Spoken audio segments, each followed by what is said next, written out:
Hello everybody, welcome to Smile Comics, and welcome to my second tutorial on using Paint Tool Sai. So on this episode we're going to be doing some coloring, and let's get right into it, shall we? So the first thing I like to do here when coloring, because if you watch the last one we have our ink layers done, but the first thing I'd like to do is pick out a color palette, okay?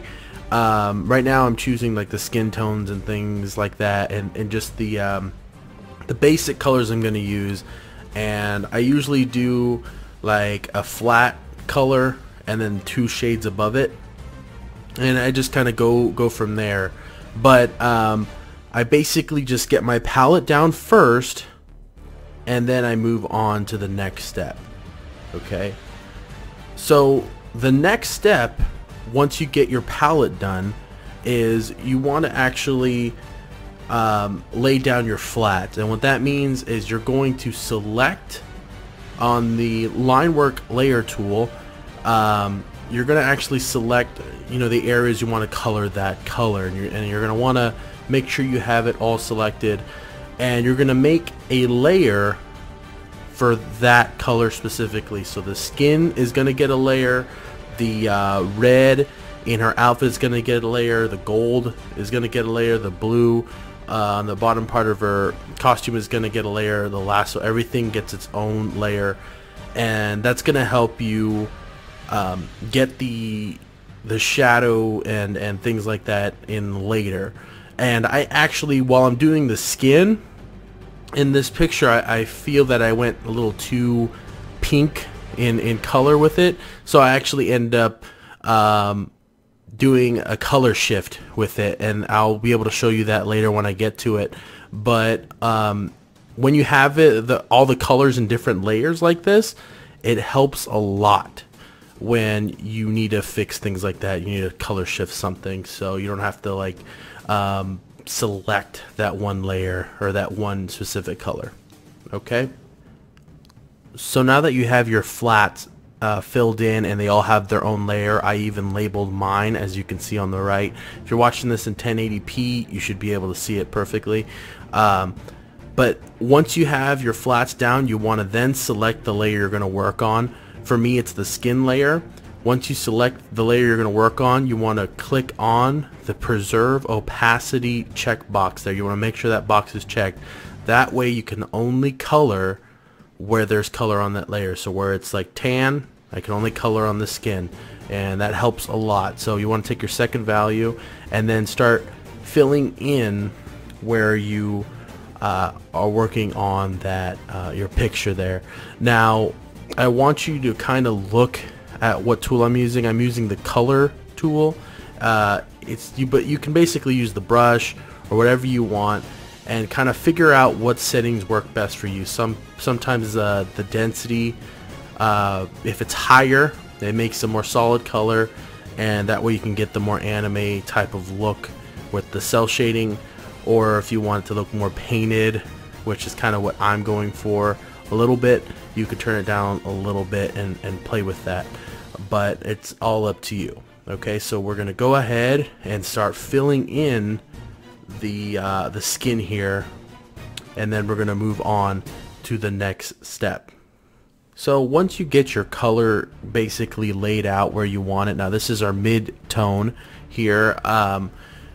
What I like to do next is actually blur it out, and I use the blur W tool. I'm not exactly sure what the W is for, but I like to kind of blur in and blend that mid-tone color we just laid in into the rest of the picture. And then once I am done with that, I like to go back and add in our last shadow, and I just add that in just a very little amount here and there, usually in the areas where the sun's not going to hit, but you can be pretty liberal where that goes as well. Then once I kind of get that going, I like to go back in one more time and add in a highlight, and usually I do that right next to where the dark areas were when we initially colored it the first time. And that just kind of gives a cool little popping effect, as you can see, and it just kind of highlights, you know, the bottom of her chin, her arms, and things like that. And we're gonna actually go and mess around with the highlights a little bit more towards the end of this tutorial here, so you can really make your colors pop whenever you work in Paint Tool Sai. So now what I'm gonna do is I'm just gonna finish up the rest of the skin layer here, and I'm just gonna go through and add shadows near, you know, where I put those previous highlights and things like that. And every time I add in a shadow, I go back through and blend it in with the blur tool, and you know, mess with your settings so you can get it right, and you can start getting you know, a smoother looking paint scheme to it.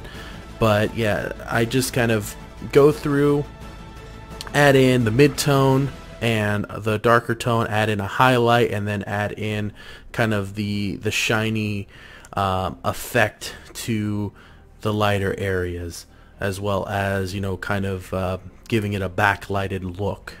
And I just go back in and blend it all together so it looks very uniform and kind of organic. So this next effect here I'm going to do when I'm coloring in her torso, part of the uniform, the red part. It's kind of the same at first, where we're going to add in the mid-tone, then the dark tone, and maybe a slighter light highlight with like kind of an orange and mixed in. But once you get that done and get that all blended out, we're actually going to blend in that dark ink layer.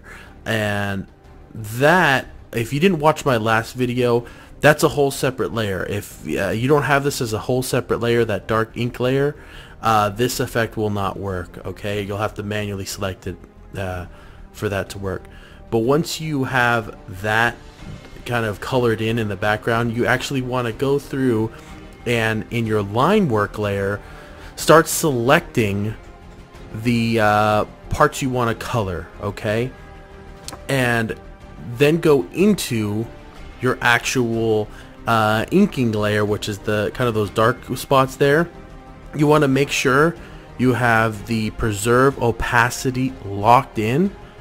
That way you can only color on the ink or the black areas, okay? And it's only gonna be for the red area. Then what I like to do is get an airbrush, and with kind of a light red, or I usually end up going with a darker red. As you can see, I kind of go back through it, but with a darker red, kind of start slowly adding in a red tint into that. And you don't want to go all out and just make it completely red, or you kind of ruin the illusion. But this way you're only airbrushing that dark inked area, okay? So this next step, we're actually going to be adding in a highlighted layer. So I went ahead and made a new layer. It's right underneath the line layer, or line work layer. And what I'm going to do here is I'm going to go back to the line work layer, once again select the area we want to add the highlight to, go back to our highlight layer, and you can use whatever is the brighter version of the color you're coloring, but in my case it's orange. I'm just going to do a quick stroke, you know, a couple strokes with the airbrush, adding in that highlight, and then go back over, you know, the edge of it with the white and add in that highlight. And then I'll kind of just play with the opacity of that highlight layer in order to just give it a more poppy kind of look. And we're gonna use that highlight layer over and over again for the rest of the picture. So we're just gonna leave that alone for now. So at this point in the drawing, I realized that the skin tone is a little too pink. It has too much of a pink hue. So if you go into filter and hue saturation, you can actually mess with the actual skin color, and you can make it look pretty crazy. But just make sure you're clicked on the skin layer, or whatever layer you're gonna color shift when you do this. And that's the great part of having it in different layers, that, well, when you have it in different layers, you can actually change the colors and things like that just on the fly. So that's pretty useful. After we get our color shift down, then I'm actually going to start working on the gold. And the gold, I'm going to basically start out shading it the same way I do everything else, you know, the mid-tone and the darker tone. But then I'm going to go back in, add in some highlights, and then add in some hard, not blended in lines, kind of so it looks like it's reflecting. And then once we're done with adding in those hard shadow lines to kind of look like it's reflecting something, we're gonna go back into the ink layer, and then we're going to start you know, we're gonna select the area in the line work layer tool, and then we're going to go into the ink layer, and then you're gonna hit the opacity lock button so you can only color on the ink layer, and then we're just going to airbrush over it kind of a gold tint, so it kind of fades from a gold to a black color as it goes out, so you get a nice little shiny effect that you see in comics. So for the next step here, we're actually going to start working on the bottom half of our costume. The steps are basically the same: mid-tone, low tone, or the darker tone, and then we're going to add in the highlights afterwards. But if you notice here, I never actually drew in her stars because I had the idea of when I was going to actually color it, I was just going to draw the stars with the inking tool. So after you get the bottom half colored in, you make a new line work layer, and then you just want to draw the shape of the star, okay? Once you draw the shape of the star, you want to make a layer underneath that line work layer, fill it in with kind of the same color white you use for the star, and you can do this for cell shading and things like that. But once you do that, merge those two layers together. After merging it, you can actually go into layer at the top left there and hit copy, and you can actually copy this layer, and that way you can recreate the star pattern anywhere. And you can do this with any type of pattern. If you have a character with kind of a complex pattern that you don't want to have to keep drawing, it just makes it simpler. And then once you get those stars laid out to about where you want them, you can actually select on the line work layer, the original one, the black one on the top there. You can actually select that area and then invert it, and then go back to your stars layer after you've merged them all together so it's one solid stars layer. You can actually cut out the excess that's kind of going out over, as you can see. So that way you can get a good, you know, pattern of stars in there. And then once you get that done, you can go back into the stars layer, select each star that's kind of overlapping those inking shadows there, and you can actually cut out on that ink layer those star shapes that are kind of overlapping one another, so the stars aren't kind of interfering with that too much. But that's, you know, optional. It's all based on preference there. But yeah, you can create a lot of patterns this way, so that's a really great tool to use when you're inking anything with like Wonder Woman's star underwear. So the next step I'm going to take here, I'm actually going to create a new line work layer, just like we did before with the stars, and I'm going to add the stripes to her boots. And then I'll create a layer underneath that one in order to you know, color that line, or the shape we made in with the select tool once we selected that line work layer there, and then just kind of move that down so it's not above anything, your original line work. And then I'm just gonna finish out rendering the boots. I'm gonna shade them a little bit, same way we've done everything, and then I'll finish it all off by adding in highlights on our highlight layer. And just make sure you select the areas you're working on first, okay? And that way you can get a nice highlight going around your picture. So for this next part here, I'm basically almost done with the picture. I'm just gonna finish off the lasso, and I'm just gonna not do too much blending on this, but I am gonna put those shadows in there where I think they should go. Doesn't have to be perfect since it's really thin, but you know, usually you want to keep it pretty neat. So I'm just gonna finish off the lasso here. Once I get the lasso done, I actually go back in, make a new layer, and with the airbrush tool I make a kind of a glow around the lasso, okay? And once I make that lasso have that glowing effect, I go back in, select the areas I don't want that glow to be. Since it's behind her head, I want to cut out the glow from being in front of her face, so I cut that out, but I leave the glow in front of her chest there. And also I go back in later and remove the glow from her hand. You didn't get to see it there, I noticed it later, but I ended up removing that. Once we have that done, I go back in and I use a previous layer that we did one of our flats on, and I just start working on the face, and I just go in and color these things in. I don't like to blend too much on the lips and eyes. I like them to pop a little bit, so I don't blend them too much. So I just end up kind of working in those colors, and these are colors I just picked out. I didn't have these in the palette, but you know, they're basic colors, and I just kind of finish that off there. So now I'm going to start working on the hair. What I end up doing here is changing it to a dark gray, and what I actually do is I click on the hair layer that we have our flat on, and then I make sure I click on the preserve opacity box there, and then if you go into layer fill, you'll just fill in that previous layer with our dark gray color. And then once I do that, I start adding in the highlights right away. So instead of our mid-tone and low tone, we'll add in kind of lighter colors. So I do a kind of a blue tone, and then I do a lighter blue in between, or in kind of to highlight it more, and I go back in and clean up where I didn't want that kind of off gray kind of blue color to be.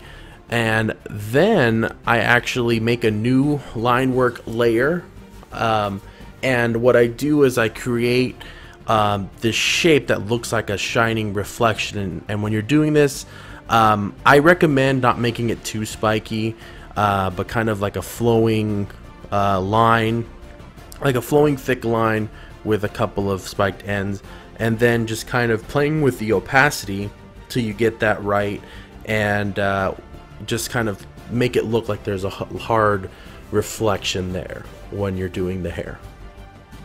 So for this last step here, you can actually see me struggling to make some kind of a background. What I usually do is just a solid background for these types of tutorials, but what I do is I lay down, you know, a solid color, and then I kind of select an area where I want to put a darker color. And a lot of you might not know this, but if you actually hold shift when you're using like the blur tool like I use, you can actually make a straight line with the blur tool if you tap once where you want the point to start, and then hold shift and then tap where you want the point to end, and it'll make a straight line between those 2 points. So that's how I kind of get those straight blurry kind of lines. And I'll actually show you one more thing here. Sometimes I add shadows into my pictures, like my character's casting a shadow or something, and the way I do that is I merge everything together first. And once all your character layers are merged together, everything except the background you're using, once you have that merged together, you can actually duplicate the layer or copy it so you have 2 of the same layer, and then you want to hit the preserve opacity button, and then you can fill it all in with a black color, and then you just kind of want to blur out the edges of that shadow, or actually you want to go in the layer, and then the layer file there at the top left, hit transform, and then you can actually click on free deform, and you can mess with the perspective of that black silhouette you've made in order to make it look like the shadow. So once you have the shadow where you want it, then you actually start going in and blur the edge of that shadow, and then turn the opacity down to where you would like it, so it looks like your character is casting, you know, a light shadow. So now I appreciate you guys watching this video, so I'm gonna go ahead and end it here and leave you with the final picture.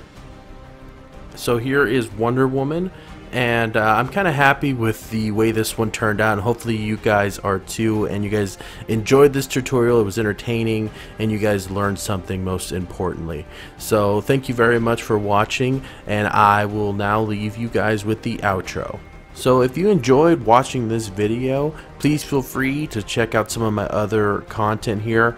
On the left, I'll leave you a link to my past how to draw video, which was the one before this one on how to ink on Paint Tool Sai. So if you guys haven't seen that, go check that out. I'll leave an annotation on the screen for that as well, links in the description below.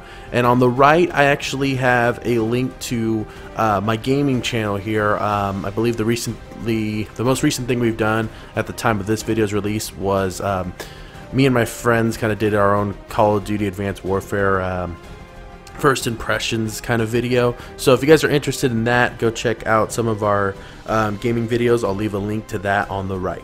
Thank you for watching.